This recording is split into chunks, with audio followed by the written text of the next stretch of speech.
Welcome to PICT Voices, the interview series conducted by the faculty of the Paris Institute for Critical Thinking with notable members of the broader PICT community.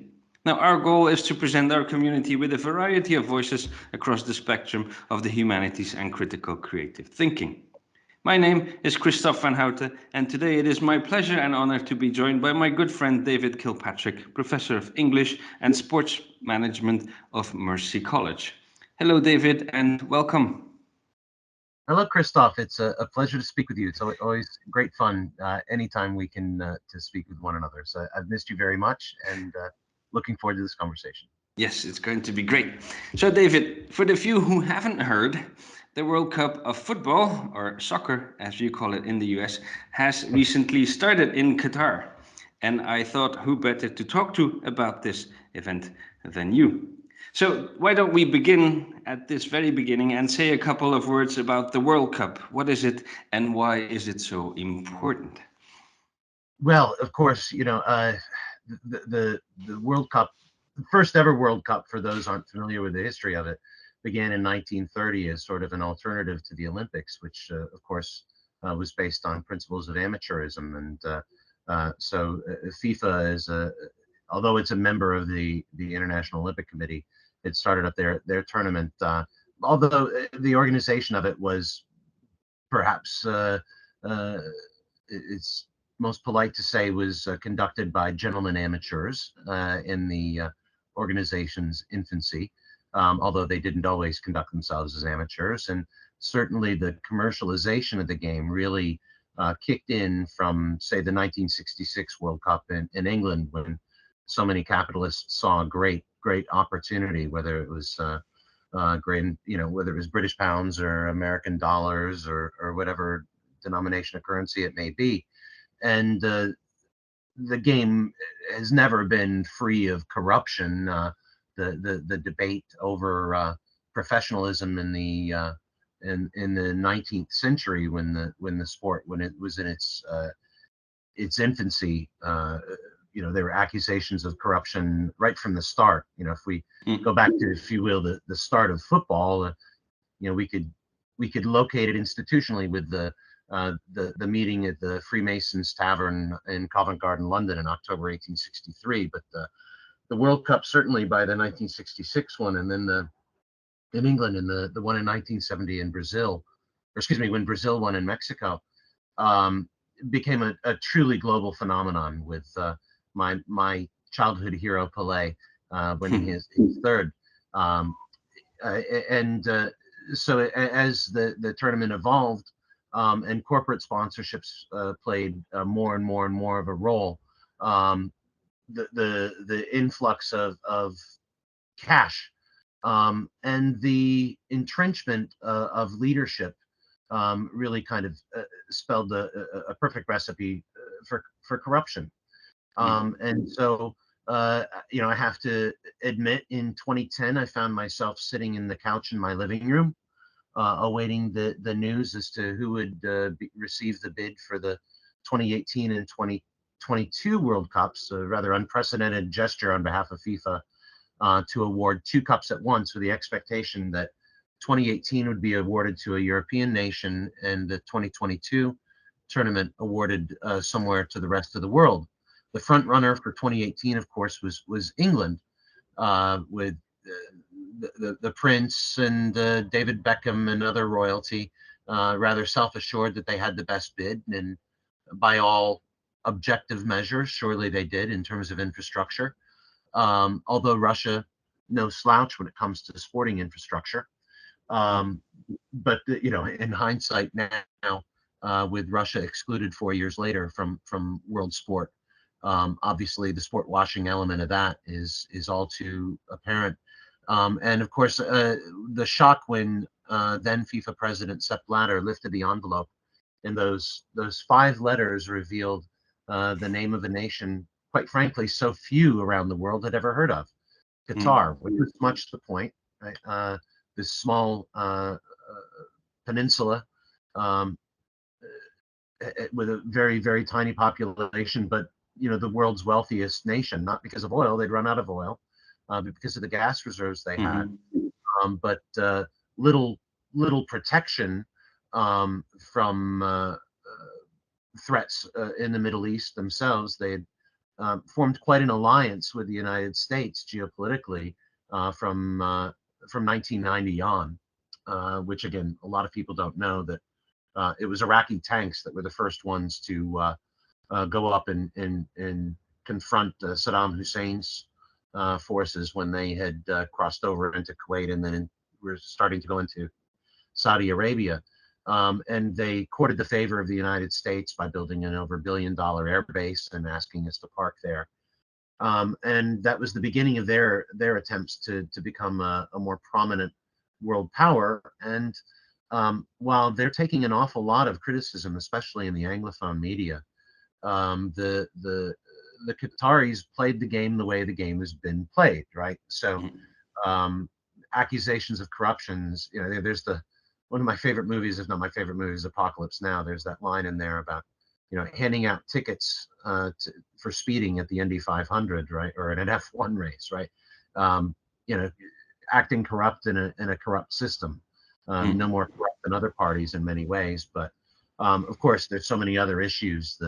Whether it's 6,500 migrant workers dead in the construction of this, as Human Rights Watch and Amnesty International have reported, or if the numbers are 37 migrant workers have died while there and 3 only on the job. So whether you're saying 3 have died or 6,500, I don't know if we can hear the voices of 6,500 dead or not, but the efforts to sport wash with this tournament might be seen to be backfiring right now in Qatar. Yeah. But again, sometimes sport washing can go both ways. So perhaps the global scrutiny might lead to more progressive reforms there. But we wait to see. If I can interrupt you here, because you're actually getting into what I was going to ask you next, and so maybe we can focus here on this aspect. So FIFA, you already mentioned that it's the international governing body of association football, and not of amateur football, but of association football, has done, as you already listed, a lot of stupid things, and it has received serious critique. But for a lot of commentators, especially from the English-talking world, as you just said, this World Cup and the World Cup in a place like Qatar is by far the worst thing that it has done. And indeed, you already mentioned there are an enormous amount of problems that this edition has brought forth. And there are the sports-related issues, because in the heat, the World Cup had to take place in winter. But this is in the midst of the European football season, and so many championships have been put on hold. Then there's also the societal problems of slave labor, you already said, but also the energy wastage, because playing in the desert, you need airco in the stadia. And I think 7 of the 8 or 8 of the 9 stadia, they have actively air conditioning present. So the amount of energy that is wasted for a couple of games of football is quite enormous. Then there's obviously the bribery you mentioned, and then there's the problem of inclusion, or the lack of inclusion in the Qatari nation. Then there's obviously now lately, and I found this really funny, that there's they're not selling beer in the stadia, and the beer is not the problem, although looking at some games without beer might be an horrendous event to go through. But it seems that, considering that FIFA did not take the decision on the beer or not, because they are obviously sponsored by an enormous beer company, it seems that they have also lost control over its most important tournament. But then if one looks at the other side around, and I'm coming to the end of this very long question, I just want to hear your thoughts on all of these. But so if you turn it around, then because of the tournament taking place in November, most top players are not that tired yet from a long season of national leagues and international tournaments. So we might actually see some really good soccer or football going on. Then, unfortunately, also, Qatar has not the exclusivist rights on slave labor, or on the rights, or the lack of rights, on minority. And as to bribery, you already mentioned that FIFA is champion on this. And as to beer, as Infantino, the FIFA boss, already said, going a couple of hours without beer is not the worst thing that can happen. And to be true, in most European stadia, there is you can't drink beer during the games either. So there seems to be an awful lot of going on here, and it seems to be quite a contrary-wise and a quite an antithetical discussion, and maybe it's just talking besides the point. So how should we interpret all of this? Oh, yeah, let's just start with the beer. In that, yeah, One should some always people start with have the said, beer. yes, we always start with the beer, don't we? But yeah, talking to several other Americans, they were kind of surprised that when you go to a match in England or Scotland, that you're not allowed to take a beer into the seat with you, right? And so this idea, oh, you can, surely you can go 90 minutes or 2 hours, the usual length of a match, 90 plus 5 with the intermission, like going to the theater about 2 hours, right? You can go without beer in that time, but that's really not the point. The point really is that promises were made and then broken, and in this case, at the last second. So, yeah, any of us who've spent time in Muslim countries know that maybe at your hotel you can drink to your heart's content, no problem. But you go out in public and you abide by what's there, and it's not available, and you deal. That really isn't the issue. It's a matter, again, the corporate sponsorship, right, of say Budweiser, that have given millions and millions and millions, and FIFA had been assuring all these people. So people who are under certain expectations as they're already arriving at the site to learn that this is again a legal thing is a big problem. Again, along with say the LGBTQ community, and Qatar is saying that it's welcoming to all people here, but of course they're not suspending their law that prohibits two people exploring love in whatever way they see fit. And if FIFA is to be truly inclusive in a global way, this all really just kind of highlights the challenge for any cosmopolitanism. Cosmopolitanism has to start with respect for the local, but when the local is an affront to decency, how then do we negotiate that? So Infantino gave this incredible rant a couple of days ago at a press conference. Today I feel, today I feel Yes. Qatari, he began. And then he ran through a laundry list of marginalized identities that he seemed to find a way in that press conference to offend nearly everyone globally. Didn't exactly share any sense that he was cultivating empathy, quite the opposite. And so it's really a matter of how do we negotiate being open and inclusive and respectful of others in a way that that also respects the local. And this tournament is, I think so much of the coverage, especially Anglophone coverage, has been so absurdly hypocritical and unbelievably reductively dualistic on this, and really racist, quite frankly, in terms of their depiction of Qatar as just Arab, and depicting all Arabs as if there's no difference between the Islamic State, ISIS or Al Qaeda, and an emerging global geopolitical nation state such as Qatar, where the situation on the ground.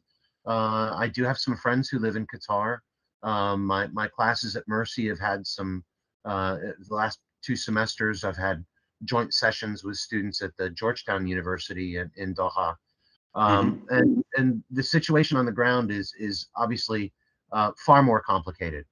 So the narrative we're being sold is so oversimplistic that well, we need to be rather cautious and suspicious of these dominant narratives, to be sure. Yeah, I completely agree. Also, it takes us immediately to the $1 million question. If so many countries, and especially Western, because it's not just the Anglophone countries, but it's most of the Western countries, if they're so against Qatar organizing the World Cup, and if they consider it so awful, then why didn't they boycott this event? Well, if that's $1 million question, the answer is it's worth more than $1 million to each, right? The finance rules on this, and I think the um, the the the prospect of a boycott from any of these nations. I mean, we saw several nations this morning: Germany, England. I'm afraid the other nations that made this joint statement are escaping me right now. But they were going to wear a One Love armband, and They have taken threatened. it back already. Yeah, they took it back because of the threat of a Yeah, yellow card. I'm sorry, if you're yeah, not willing to take a yellow card, you really aren't standing up for your principles all that much if you're not willing to take a yellow card for it, you know? yeah. And then Um, unfortunately, like Infantino, you mentioned his rambling and the hypocrite. Then it shows that he was the biggest hypocrite. But today, the other nations who are accusing him of being the biggest hypocrite are demonstrating that they're even bigger hypocrites. Absolutely. I don't know if there's a documentary that just came out last week on Netflix, if anybody still subscribes to that. But it's getting a lot of coverage here. It's called FIFA Uncovered. And I Mm, just kept laughing out loud through the entire thing at the hypocrisy. So many people playing as if they were virgins at the orgy. mm, The very people who themselves are still empowered in a just as corrupt, if not even more nefariously so, system, acting as if they were shocked to learn that their dear friends and mentors and proteges and predecessors had been corrupted by all this wealth, when they themselves are still completely enmeshed in that. mm-hmm. People who've been in leadership positions for far too long, um, empowered to really exploit their circumstances, and who really suffers? Well, at the grassroots, money that's intended to be spread at the grassroots. So even the bribe money that the Qatari uh, football leader Mohammed bin Amin gave to Caribbean nations within CONCACAF to try to sway their votes away from the USA to Qatar. So there's a real internal betrayal within CONCACAF, our regional Mm-hmm. governing body, right? Yours there is UEFA, ours is CONCACAF, Mm-hmm. South America, CONMEBOL, and so on. Um, right? He was frustrated that Sepp Blatter, the then incumbent president of FIFA, doled out $1 million to Caribbean grassroots programs. Um, and so, not knowing how to counter that money that was, clearly bribe money for the upcoming vote where they were faced off, he was frustrated as a candidate against Blatter. Why wasn't I invited to this meeting as well? So they arranged a special meeting in Port-au-Prince to allow him to meet them, and so he says to the then head of CONCACAF, Jack Warner, well, what should I give them? And so it's a matter, well, do you give them watches? Do you give them cars? What do you give them? He said, well, okay, I'll just give them all $40,000 cash, and they can see fit to do with it what they will. And let's say it's for grassroots football. Well, what's to say that that was disingenuous, right? If you hand them the 40,000, are they collecting the 10% as the American Chuck Blazer did regularly? The Mm. only reason Chuck Blazer went down was because he neglected to ever file his taxes with the Internal Revenue Service, which Mm.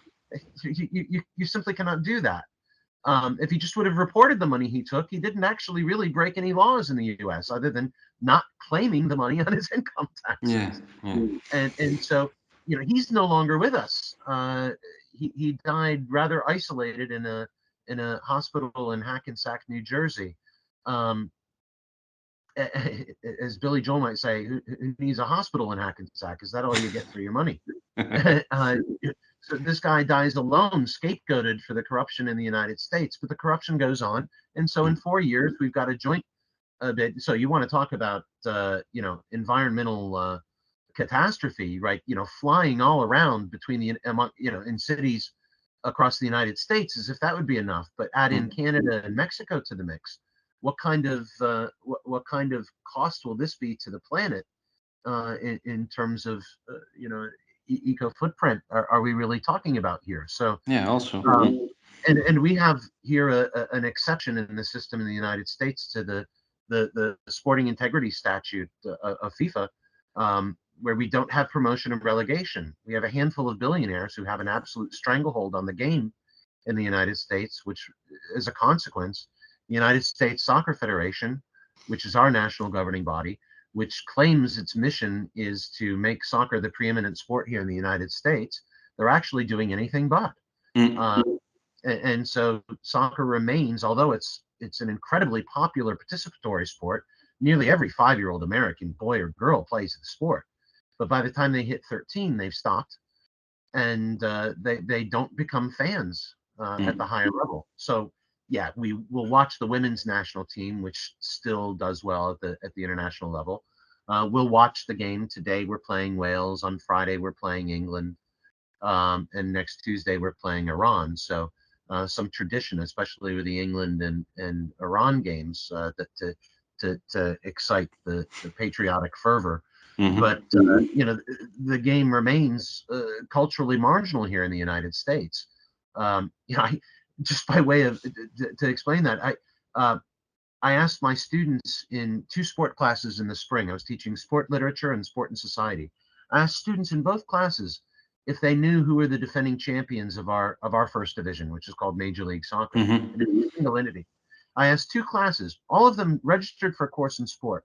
I said, do any of you know who's the defending champion of Major League Soccer? One student in each class knew the answer.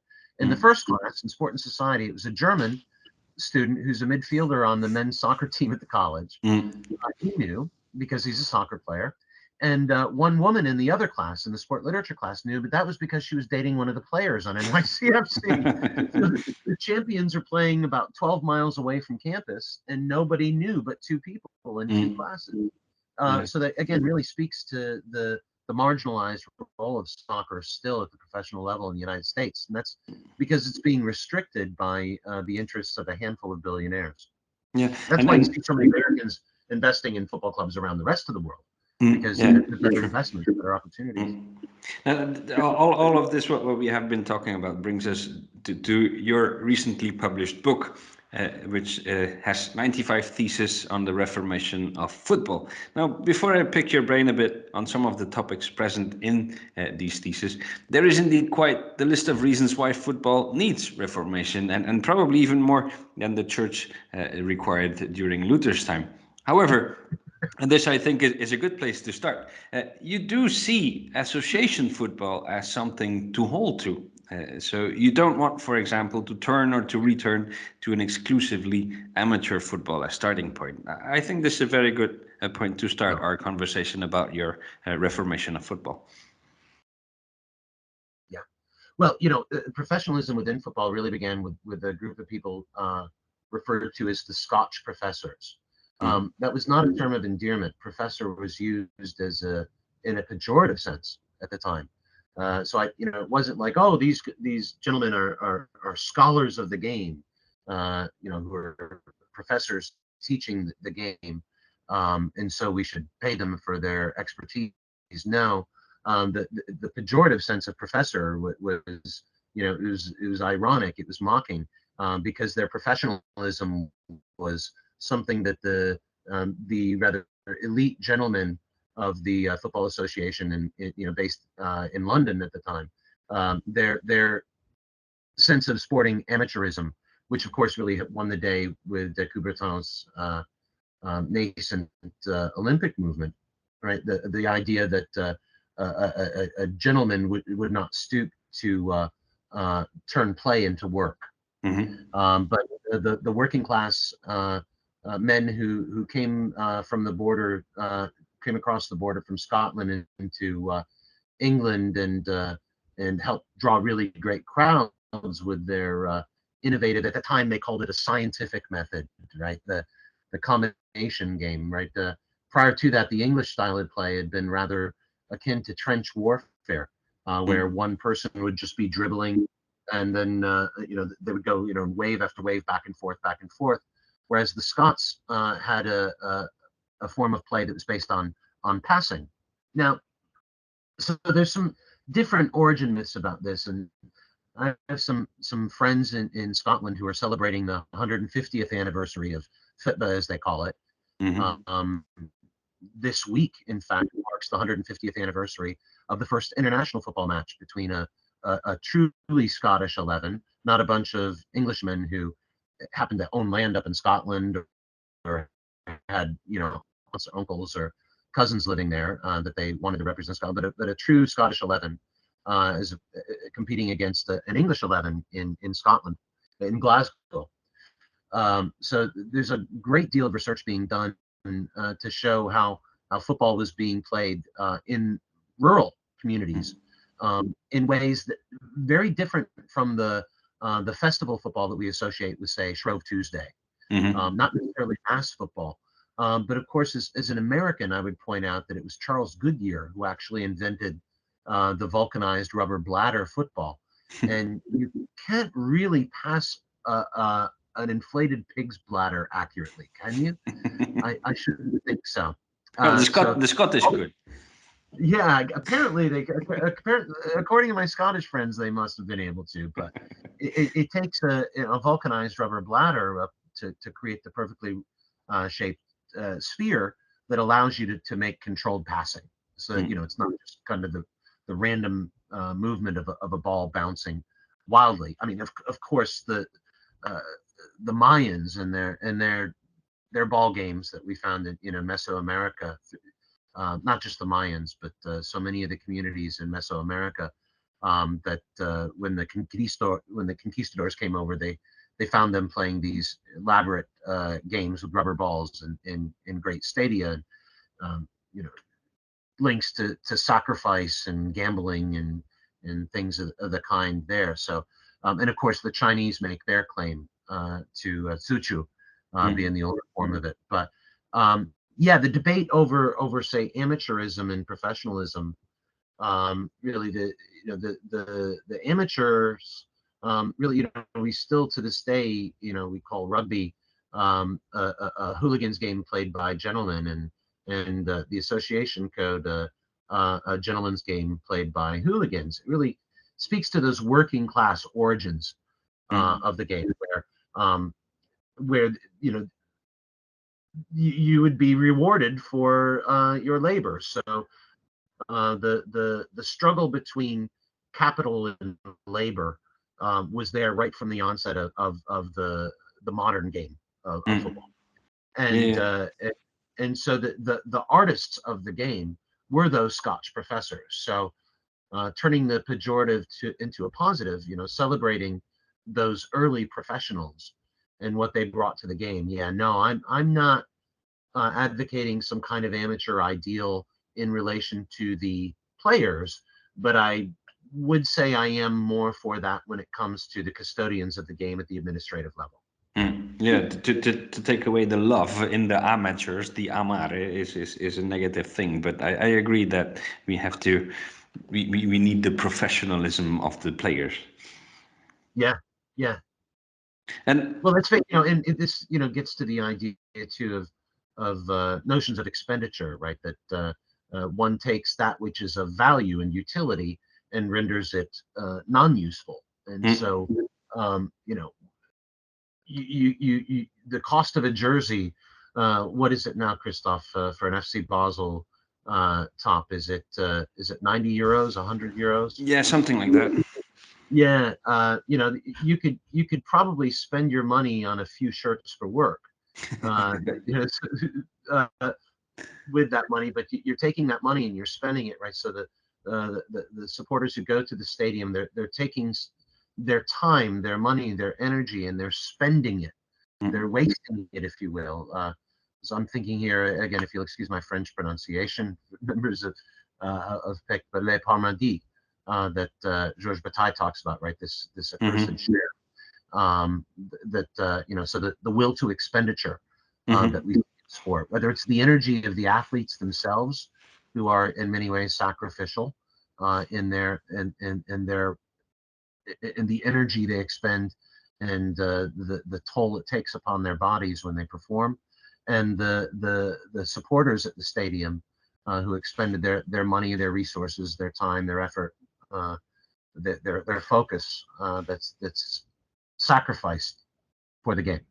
Yeah, and talking about Bataille, uselessness, and Les Parmentiers, in your book, You don't just mention Martin Luther for nothing, I think. That there is the acknowledgement, I believe, that there is a close affinity, a very close affinity, even between football and sacrality, even religion and religiosity. And maybe for that reason, the World Cup can be considered for its religious sense as well. And for that reason, people think it's so important. Can you say something more about this closeness between football and sacrality, or football and religion? And although you don't literally call football sacred, it certainly is implied as such in your book. Yeah, yes, yeah. I kind of I go right to the brink of it and imply it. Whereas for me, the word sacred, um, I would first of all translate it as power or energy. I'm coming to you from Canajoharie, which was formerly Mohawk land, and the Iroquois. Mohawks were the keepers of the Eastern Gate in the Iroquois Six Nations, and they had a word orinda, Mm-hmm. and the Lakota had a word wakan, that we might translate as sacred. And in all these cases, it's some kind of power or energy. Um, it's undefinable, but when you experience it, you know you've experienced it, right? Mm. And That's what's being played with, I think. And one of the central premises of at the heart of the 95 Theses is that the stadium has replaced the cathedral as the site of um, public worship, and um, that's where we lose ourselves. Now, it's not to say that that doesn't happen still in the cathedral for many. Of course, it does, or that it doesn't happen on the sacred mountain. A couple of weeks ago, I was at Delphi in Mm-hmm. Greece, and I would say yes, that's still a sacred space. I was in Olympia, yes, still a sacred space, no doubt. Um, but a rock concert can be a sacred experience, I would argue. And certainly the really great rock performers can be shamanic in their uh, communication of some kind of power beyond themselves. But having grown up baptized as a Lutheran, confirmed as a Lutheran, I consider myself now, as you know, on a personal level, I consider myself more post-theological, but I'm still very much an intellectual product of the Protestant Reformation myself, and my outlook on religion and society. And As soccer has become such a, again, in terms of religion, religio, this thing that binds us together.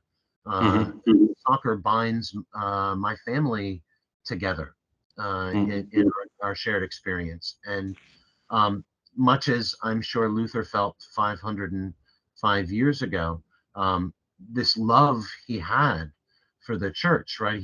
He sought its reform, not its abolition, but its reform, and he sought to protest uh, corruption. And Mm-hmm. so, um, coming from that Lutheran tradition, um, again, and I would see Nietzsche very much. Nietzsche was himself the son of an evangelistischen or a Lutheran minister. Um, I see myself in that same intellectual tradition, which I made the announcement of the 95 Theses at the Areopagus, and I said it was in the spirit. I said it was in the spirit of Paul, or of Luther, Paul, and Socrates. I stated from the Areopagus, and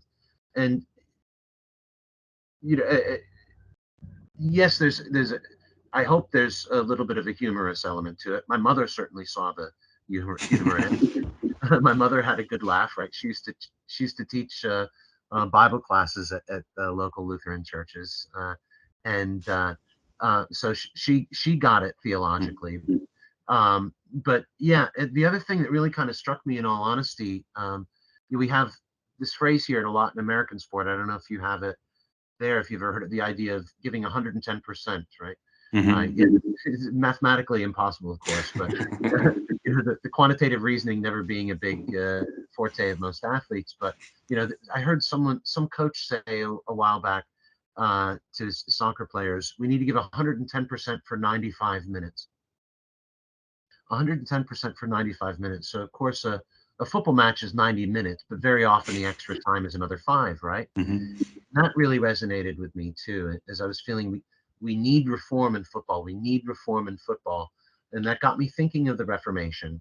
I would say probably about 5 years ago, at the 500th anniversary of the nailing of the 95 Theses, I got really starting to think like, maybe some theses on football would be a good idea. And I jotted down a few here and there. That 110% for 95 minutes was really resonating with me. And one morning in Montreal, late June this past year, I just kind of had a vision of this text, and in terms of its design. I'd been to the Design Museum in London a few weeks before, and was thinking a lot about football and design, and I think that might have been a factor as well in terms of the design of football, how it's been designed.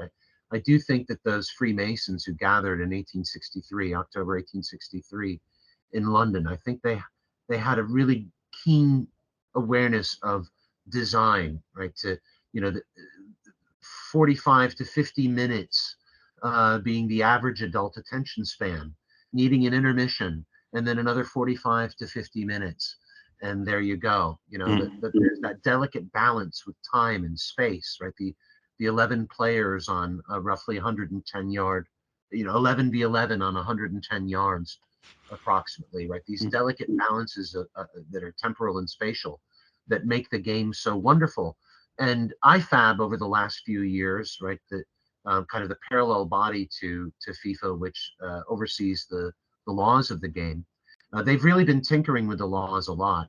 I've had to buy revised edition of the laws of the game each year for the last several years because they keep tinkering, right? So even what was, we used to call it handling. Now suddenly it's called handball, right? For years and years, no, it's not handball, it's handling. Well, now it's that, and suddenly now where the shoulder meets the arm is actually in play, and they got this new design in this past years, and all the introductions of video assisted referee and all these tinkering with the game.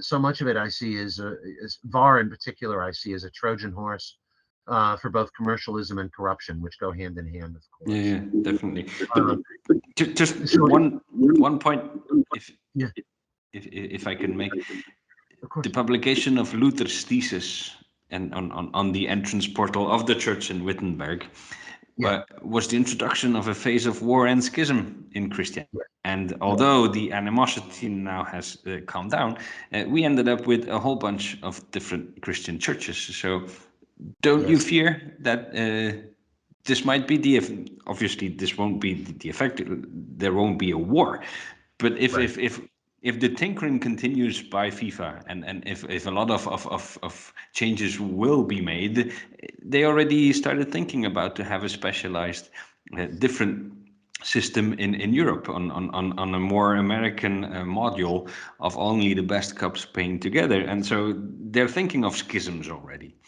Yes.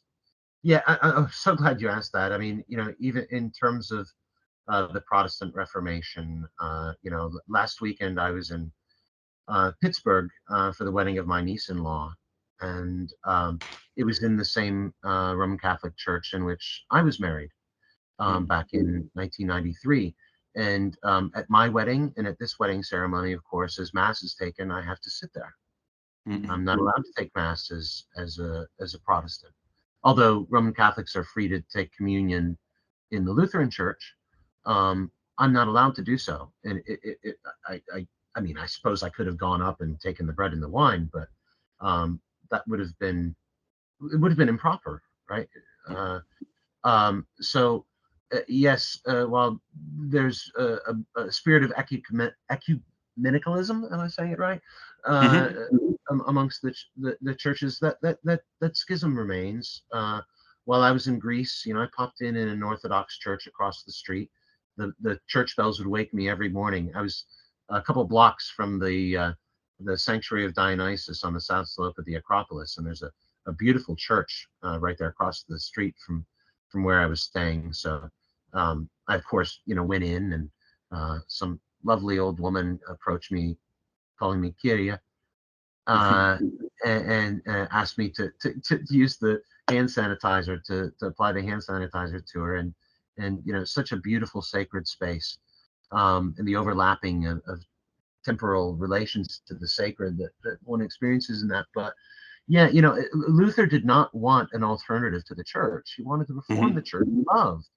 He wanted to reform the church he loved. And again, as I said, my mother was teaching Bible study from as early as I can remember, and my father was baptized Methodist, and he converted to Lutheranism while I was a kid. And so I grew up with my parents having theological debates at the dinner table. That's just what I grew up with.